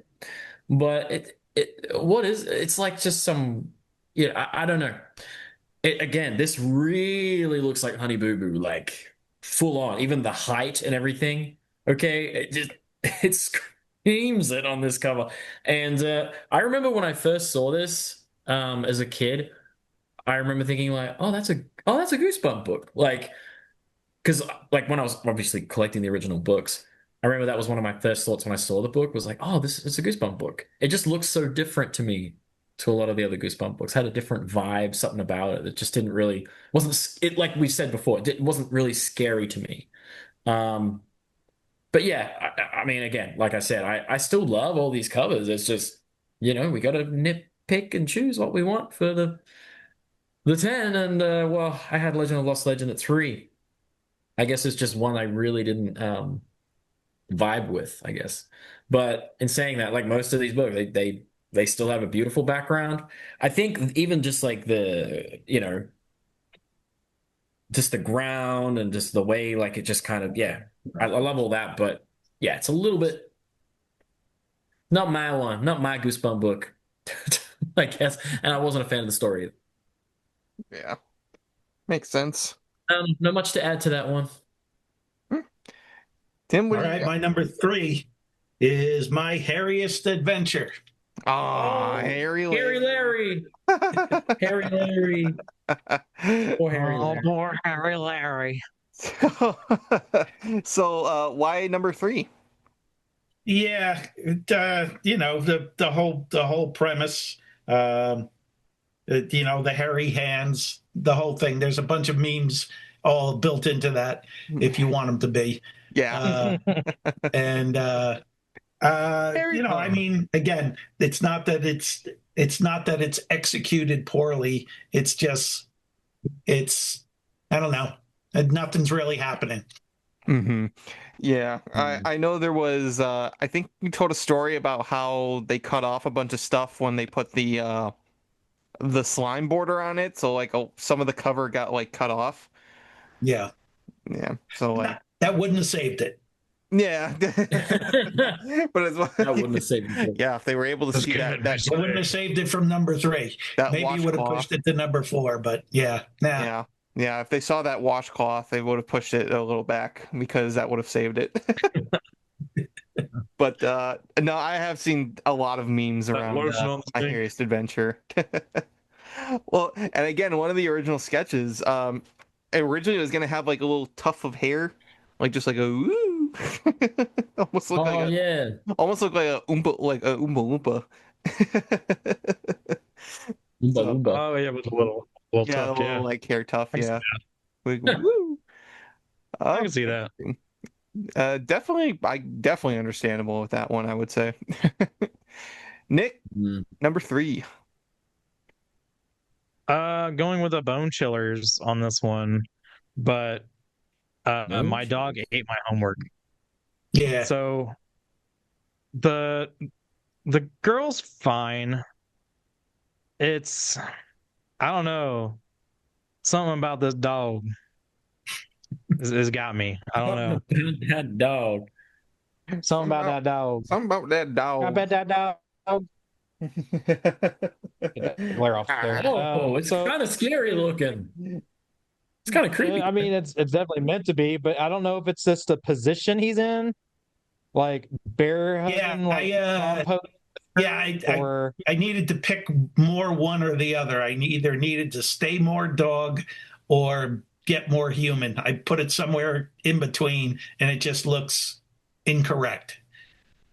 Yeah, it does. If that thing was coming at you at night, you'd be screaming running for the hills. Well, barking ghost would too. I mean, Tim can do dogs, man. I mean, we've seen it. It's just something about this one. Maybe, like I said, I think it is just the position he's in, like prom posing with her while she's just like off in space. Yeah, I mean, I really don't have a super detailed description of this other than the dog freaks me out.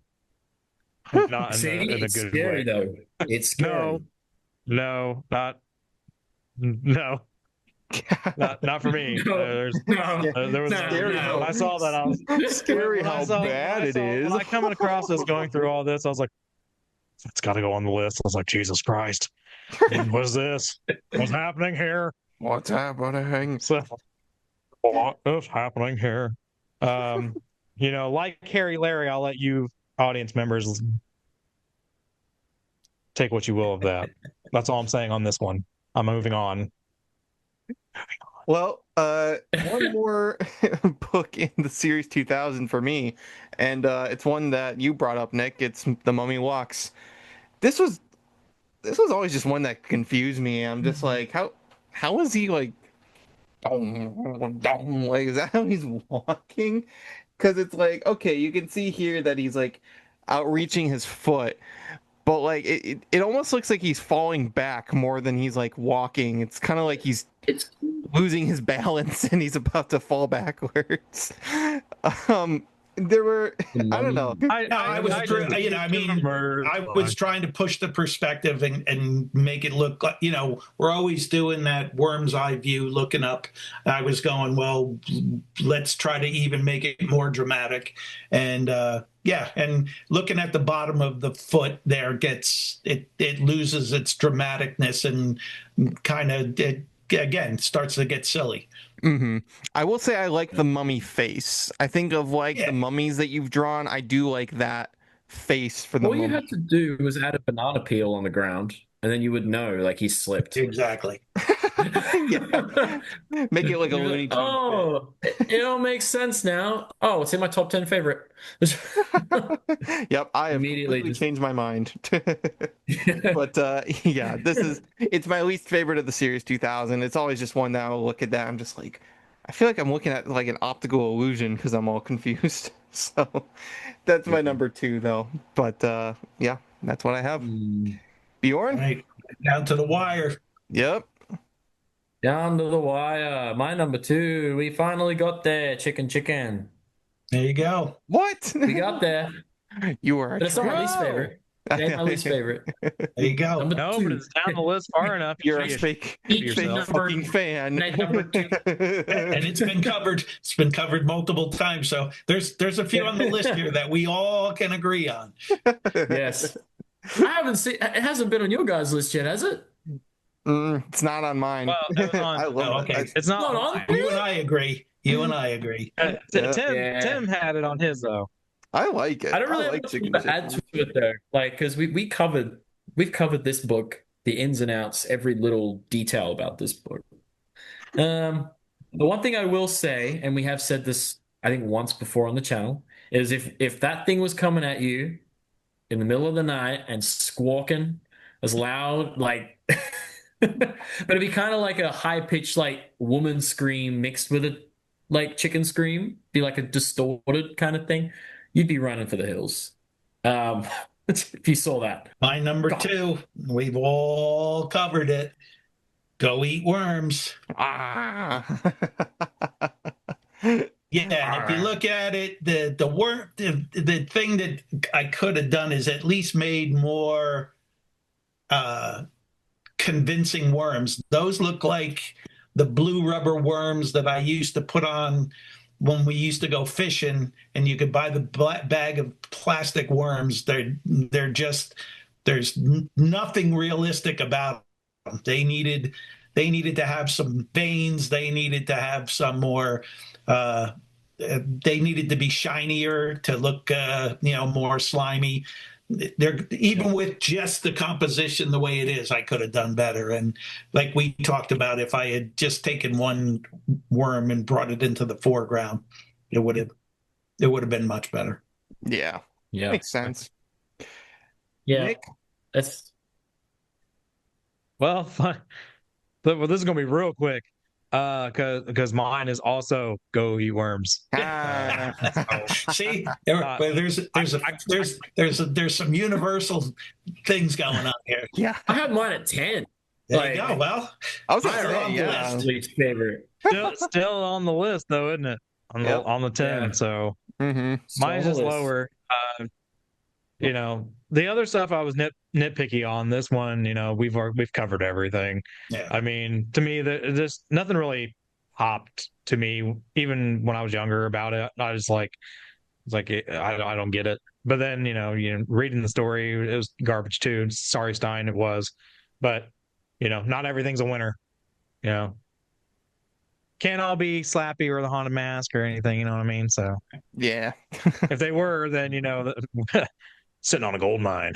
But nope, that's I think we've talked about that one quite a bit. So we'll move on, because I know my number number 1 2. is not on anybody's list, I'm sure. It's number 2 and it stinks. Okay. All right, here we are. Here we are. The pinnacle. The pinnacle, the worst one of all. Number Least 1. favorite. Now- Least favorite, let me guess. Say cheese and die again. No.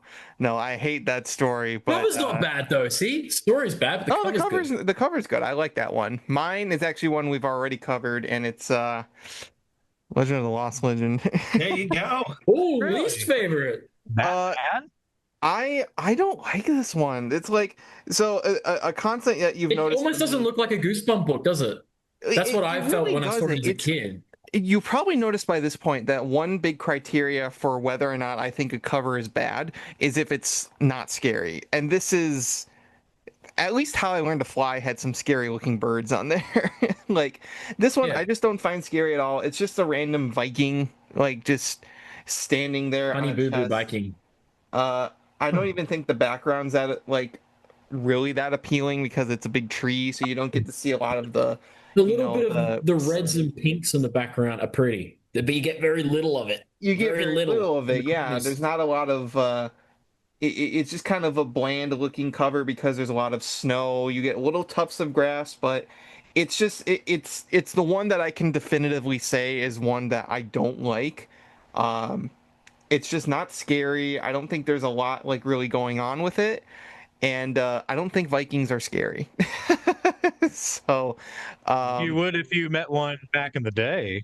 well, yeah, back in the day maybe, Hey, but my people were Vikings, Swedish, Bjorn. We were Vikings. did they look like There's that? literally a show called Vikings, and the dude has my name in it. Oh. We used to torture and pillage. Okay, that's my history. And now you collect Goosebumps, you nerd. Yeah. Yeah. Now I Yeah, collect your Goosebumps. ancestors could that's see it. you now instead of Yeah, I pillaged Goosebumps books from the library, Shame. but I paid the bill yeah, you're when I was like now you're 7. you're pillaging and stealing in a different way. Yeah, from libraries. I'm So not returning this book. so Legend of the Lost Legend, that's my number one. It's the one that I can definitively say I don't like. So that's mine. Bjorn? I kind of wish I did flip these ones around now. I should have had this one at number 10 and not number 1. I should have had Go Eat Worms as the worst. Because after looking at this one again and again, I'm starting to think maybe I would have it at number 10 and not number 1. Mine's actually Monster Blood 4. Really? Oh, wow. Four? I don't like the blue slugs. The big kissy lips. I love just the green goop. I like the green goop. I like the ominous green goop coming down the stairs in Monster Blood. I love the green goop drooling out of Cuddle's mouth and, splitting out the cage. But like blue slugs. Slugs are gross. They're disgusting, man. You ever seen a slug? You seen Harry Potter where he's literally throwing up slugs? Yeah. I don't like Probably slugs. wouldn't like the movie Slugs. Not blue ones either. Look, I'm not saying I'm starting to think this probably should have been number 10 and not number 1. I should have actually had Go Eat Worms. I think I did have that the wrong way. But either or, Doesn't matter. it's in the Flip it top now. 10. Don't least matter. favorite. They're the top 10 least favorite because Monster Blood 1 and 2, I love those covers. But yeah, Monster Blood 4. Yeah, it's in there. Wow. Not the biggest fan of it. Okay. Interesting. Not the biggest fan. I like some of them look kind of cool, like the one coming out of the shower thing, but yeah, It's like it's getting filled with water like a balloon. So that's literally what it looks like, Was the idea, yeah. Yeah. Tim, what is your least favorite? My least favorite is Let's Get Invisible. Really? Really? Wow. Wow. So that one, it was so much like every other book cover I did before I did Goosebumps. It's very little of it is creative. It's driven by I had a kid and I photographed him and it looks like the kid when I painted it. The mirror, there's nothing special about the mirror. There's nothing cool going on. It's just an attic. It really does. It looks like these other very milquetoast kids books that I did prior to doing Goosebumps. And when you got hired to do, they were called YA, young adult books. That was the formula for it. And then the other thing I didn't like about it was when they saw it, they're going, yeah, not really all that scary. And instead of sending it back to me, they drew on my artwork some spider webs and some other stuff, and they did it with like charcoal pencils or pastel pencils. So it didn't even match. So on top of it, somebody was touching it. So yeah, that one doesn't work for me. Yeah, I heard about that story. Just like how they're all like, let's fix it ourselves, and then I think we don't have enough time to ship it back. We can fix it ourselves, and that never works. That's really One shitty. thing that you could have even done, because like if they gave you more context of the story, because I'm assuming, because you said you got like a paragraph or like just a little outline of each one. Well, obviously, like, in Let's Get Visible, it's about like the reflection. So, yeah, what book was that? Was that, that was real early, No, that was book 6. 4 or something, Let's right? Get Visible was, yeah, it was like 5 or 6. Yeah. So Yeah. I didn't know what we were doing yet. Like we hadn't come up with a who are we thing yet. So, I was just doing them the best way I thought we needed to do them. And, as we got into it, we hit a rhythm and, I knew I knew how to whip it up in the kitchen. We knew what we were cooking. And just early on, I thought that one really fell flat. I just had a really cool idea that popped in my head for that cover. What could have made it like real scary? Because like in this book, it's about, your reflection's like evil and wants to like swap with you, like switch with you. You could have even had like the kid looking through the mirror, but then you see the reflection of the kid, but he's got like a real evil, like menacing look, like I'm going to almost kind of swap like with you. I'm your evil twin. Yeah, your evil twin. Yeah, that's it could what have we been ended kind up of like doing that down the road, right? Yeah, but like he's looking and through we the did mirror way on better versions of Invisible throughout the series. Yeah. Ghost Camp is a fun one where Love there's that kind of. yeah. So yeah, I just didn't have it. Just didn't have it on that one. Yeah, Yeah. makes sense. All right, Nick, take us home with your number 1, and I already know what it is. You already know what this one is. But you should if you're familiar with what we've talked about in the past. So, Slappy's Nightmare, like. Picture for that photo. You posed for that one. Credit for 90 Kids Library on this one for this photo because I thought it was hilarious. And I had to use it. It's Tim Jacobus, That's my least favorite art. I'm just kidding. Slappy's Nightmare. I like, so when you go from Night of the Living Dummy and then even Night of the Living Dummy 2, 3, he didn't really have that yet, but you kind of saw it a little bit in Bride. But like the dimensions of his head as the story or the art goes on, like it's like it starts getting bigger. And I'm not really sure why it veered so much from the first Night of the Living Dummy, even though you don't see like, say, all of them even, it's still more proportionate. And it just kind of got more disproportionate as it went on. I mean, I'm not really sure your choice in that or anything. I've never really dived into it. I just know for me, that really throws me off when you look at how he looked in Night of the Living Dummy 1 cover compared to Slappy's Nightmare, and just not a fan. It is like by far my least favorite. That's why it's in my number 1. I mean, I joke about it once in a while here on the podcast. I think I'm not even sure I talk and don't even remember half of what I say anymore. I'm old, so take it with all the grain of salt, folks. Yeah, but it is definitely my least favorite. That I'll remember until I'm in the grave. Probably on my tombstone, even. It's somehow become such an iconic book.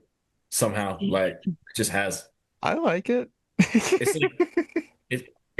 like it. You know what? That's the. You know what it is? All art is perspective, and everybody is different. There are people out there who are probably like, I can't believe they didn't like Go Eat Worms. That's my favorite cover ever, because they probably had some memory tied to it. Like I do with the Haunted Mask. It makes total sense. Yeah. And I'm not dogging people who like that. Don't get me wrong. That's what I like about art so much, Yeah.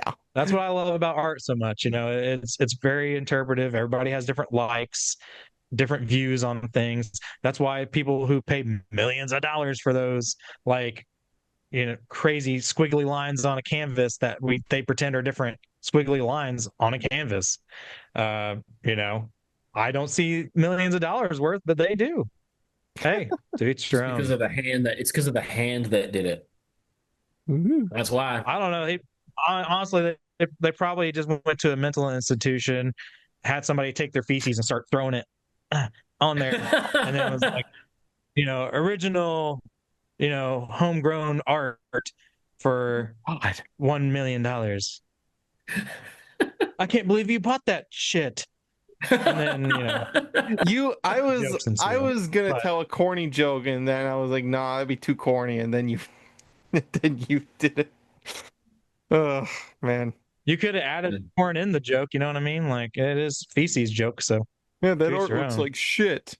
Dude, that is Gold shit. speckles. Oh, So man. I don't know, like I would be curious to know though, while we got you here and everybody can see, what was the design process changing Slappy though going forward? I think as what I was doing as I got into the 2000s, I was trying to push the perspective and do more distortion, just as a general practice. So yeah, I wasn't trying to stray too far from. But you're right. The very first Night of the Living Dummy, I didn't do anything. There was no distortion in that. I mean, I gave him some pronounced eyebrows and lit it good, and that gave us everything we needed. Yeah, by the end, I was trying to do some more distortion. I wasn't trying to, just trying to make it different but the same. And I mean, didn't bother me as much as it bothered you. Yeah, clearly. Yeah, it really bothered It's him. one of the most collectible Goosebump books now from the Yeah, 2000. If You not hated the it most so collectible. Listen, I thought this whole thing was cool because I don't know why I always assume your list would be the same as my list, or that they would be totally similar, and they're not. Same way it was when you guys were talking about when we did the favorites. I would think that everybody would kind of have a similarity, and that's not the case. There's a couple that are on the list, and there was a couple that were on the shit list too. So, but overall, everybody, it's just a matter of your, what you like or what you what you don't like. So We're all different, right? We're all Yeah. different how we see the world. We view the world Absolutely. differently. Yeah. So we It's see subjective. I mean, art a lot of differently. it goes too with a time period because, Yes. again, Bjorn's more fond of Series 2000 because that's what he grew up with. I grew up when Goosebumps was hitting in the 90s. So, and like I said, it makes sense that mine's tied to the Haunted Mask because it was the first Goosebumps book I saw at a Scholastic Book Fair, and it's bitchin' art. So, Yeah, and my relationship has nothing to do with the way you guys got to experience it. You Right. experienced it on the book, totally finished. I had I'm a grown up when I'm doing it, and I'm trying to make it happen. And so yeah, the ones that I like were the ones that surprised me, that usually were giving me trouble early on. And I was like, oh shit, this one isn't going to work. And then all of a sudden at the last minute, it all comes together and you're like, I like this one now. Well, that was the interesting thing. I loved getting to hear your personal list because you obviously you made all these covers, so you would have that different perspective because your opinion may be swayed by not only how it looks but how it matches with your vision, whereas we only saw the finished product. So yeah. And what's fun too is there was no, again, I say this like a broken record, due to the fact that there was no social media, like there was no feedback for me. I got none. I mean, the fact that I get to hear you guys talk about it, oh, this one was cool, and I was in the school library, or, I stole the book and made my dad pay for it. Whatever whatever the story is, those are all cool stories. But Hey. I didn't think any of that was happening. It was just, yeah, Tim, it's fine. Here's your, you got your paycheck, and we want more. So, this is all cool to hear, firsthand experiences of what it was like when you were younger. That's cool. absolutely, Yeah. 'cause which I definitely- imagine, and I spent a good chunk of time with you at Lexington Comic Con and watching just watching like people come up and tell their stories and stuff. You're right. It is very cool to hear. And it's endless, where I go to these things and I go, oh, okay, I've heard it all. And then at the next show you go to, somebody's got a different spin and a different story. And I always go, I heard a lot of them. I haven't heard that one yet. So, yeah, it's great. Someone's going to come up to you and I'll say, "Don't eat worms saved my life." Someone is going to come up and say that to you. I had a copy in my chest. Okay, and the roast is over. The roast is over, Bjorn. Okay, we jokes are over. All right. Well, I will say, I mean, it's been not what I would consider one of the best, but I personally love the cover for Cuckoo Clock of Doom because it was one of the first. It was actually no, it was the first Goosebumps book I ever read.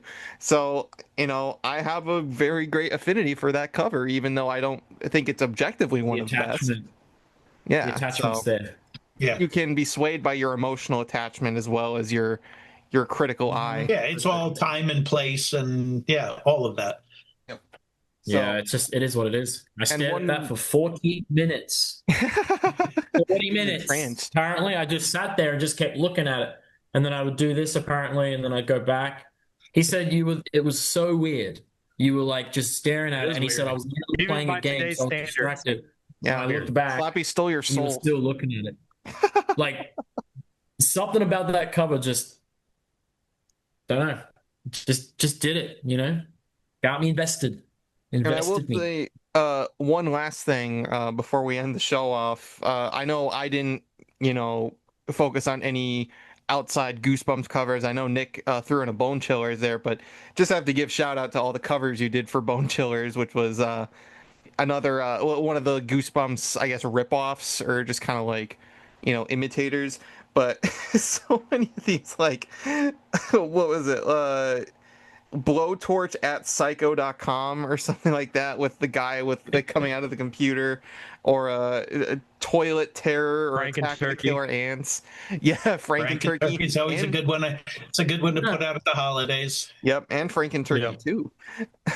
Welcome to Alien Turkey 2 was better than Franken-Turkey 1. Franken-Turkey. Yep. Did you also? There was a Chicken sequel. I didn't know that. There you go. And also, it was a spinoff. Did you do the? I don't know if you would remember. Did you do the covers for the VHS tapes for Bone Chillers? Because there were 3. There was like Art Imitates Life, Back to School, and Franken-Turkey. So they did Back to School. I did Franken-Turkey. I did, and I don't know Back to Life. You'd have to show it to me. Yeah, that doesn't sound familiar. Back to School. Yeah, I did that one. Yeah. I did that one. And Franken-Turkey, that was the VHS version, which is cool. And then Art Imitates Life, which that was pretty boring. Sassy. It looks like a Ghoulies. Yeah. If you're familiar with the horror movie Ghoulies, kind of looks like that. It does look like Ghoulies. Yeah. Or almost like an imitation Slimer, almost. But huge shout out to those. If any of you guys at home haven't read any of the Bone Chillers, if you like Goosebumps, I would definitely recommend that series, because that one was. Wasn't there Bone Chillers that looked just like Chucky? Yeah. Mm-hmm. It was, right? Yeah. I remember seeing that as a kid. And they even said, we want you to draw one that looks like Chucky. So okay, very close. All right, it looked very good, like really close to Chucky. Mm-hmm. And there was basically just Chucky in your style, like your art style. Is basically what it was. And Bone Chillers also, like Goosebumps, had an unreleased book with a finished cover, and that was The Dentist. I think what they did was they were releasing some over in Europe, and they didn't make it here. I think there was a couple of them. As a matter of fact, there was one. I don't know what it was finally called in house. We were calling it A Bad Day at the Water Park, and I like that one. Yeah, that one's fun. It almost reminds me of like that one. Little Shop of Horrors. It almost is like the Dentist song. But definitely check out Bone Chillers if you guys at home haven't. But this was interesting. This was interesting to to go through our least favorite covers for once. And Tim, thank you for joining us on this one. It was actually, it's more comfortable for me. Yeah, definitely. I like the people don't like. Yeah, absolutely. Well, not everyone can make everything you being perfect. a good sport, Yep. No, it's not even a sport. It's like like I said, it was interesting. The ones that got picked out, I was just like, all right, yeah. Now that you say that, oh yeah, I can see it. Yeah, that. So, Terror Tower does not belong. Now I have a bunch more that bother me. yeah. Because Terror Tower is a great book. Love the cover art. That is to me like I think I had that in my top 10. Night in Terror Tower, because I remember you saying you wanted to add something you wanted to add to it, but yeah. It would be secondary. It's that stuff that would be in the background that you would notice later on. I knew I had to spend all the time on the executioner, and that's all I had time for. So, Yeah. And it became one of the most iconic. So yeah, there you go. Thank you. But sometimes these things happen. Yeah. Yeah, Yeah, you never know. So that's it. Anyway, that is going to do it for tonight's episode of the Goosebumps Crew Podcast and our first episode of Goosetober. Tim, as always, it's awesome to have you on the show, just to hang out with you, talk some Goosebumps. So thanks for joining us once again. Absolutely. Thanks for having me. And once again, for our folks at home who want to check out your work and any socials, do you have anything you want to plug? JacobusStudios.com. You can get Goosebumps posters, and just know that $10 from every sale of every poster goes to buying food for the food bank down the street. And we've been able to fill up the pickup truck every month for, I think next month is our 5-year anniversary. So thank you to everybody for doing that. The people at the food bank are blown away that, we keep showing up and you guys keep giving. So much appreciated on that. And since we are in October now, the next big con will be New York Comic Con on the 9th, 10th, and 11th, and 12th, or 8th, 9th, and 10th, or something like that. That whole 4-day weekend, Thursday, Friday, Saturday, Sunday. So if you've never been to a con, that's the mother monster of all cons. Yep. And I will be actually that one in San Diego. Absolutely. The two biggest ones for sure. And I'll actually be plugging one on your behalf. GalaxyCon here in my hometown. Yeah, that's right. Yep. So I'll be actually stopping by to come say hi for you. Oh, well, very cool. One. Yeah. Yep. That one that came up. That just came up recently. So yeah, we've got it's New York. I'll be in Columbus. I'll be in Milwaukee. I'll be in. I got one more. I think Georgia maybe. So, yeah. So, and if you guys want to follow Tim gets around. Yeah, he does. I get around. Around. He gets around.